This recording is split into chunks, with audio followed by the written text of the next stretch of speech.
আসসালামু আলাইকুম দর্শক, আমরা এখন আছি হাটুভাঙ্গা ট্যুরিস্ট স্পটে। বর্ষাকাল মানেই নদী নালা খাল বিল হাওর পানিতে টয়টুম্পুর, আর বর্ষাকাল মানেই নৌকার ভ্রমণ। আর আমরা এখন যে জায়গায় অবস্থান করছি এখানে প্রতিদিন শত শত নৌকা এসে পাড়ি জমায় এই হাটুভাঙ্গা ট্যুরিস্ট স্পটে, কারণ এখানে দেখার মতো অনেক কিছু রয়েছে। এখানে রয়েছে সুন্দর একটা গজারি বন, যেখানে মানুষজন নৌকা নিয়ে পিকনিকে এসে এখানে নৌকা পাড়ি জমানোর পরে তারা এখানে রান্নাবাড়ি করে, তারা এখানে ছোটোখাটো খেলাধুলার আয়োজন করে।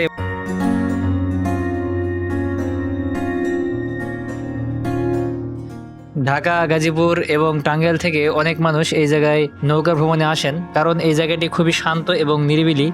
আর এই গরমে যদি আপনি ঠান্ডা এবং নিরিবিলি জায়গা খুঁজেন, যদি একটু প্রশান্তির হাওয়া চান, তাহলে এই জায়গাটা আপনার জন্য একদম পারফেক্ট। নদীর পাশে এরকম গজারি বন এবং নদীর সেই হালকা মৃদু বাতাস আর গজারি বনের সেই শীতল ছায়া একদম মন ছুঁয়ে যাবে।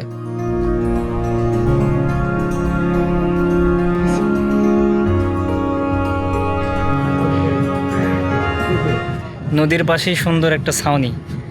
এই জায়গায় আবার বাবুই পাখির বাসা দিছে না? বাবুই পাখির বাসা।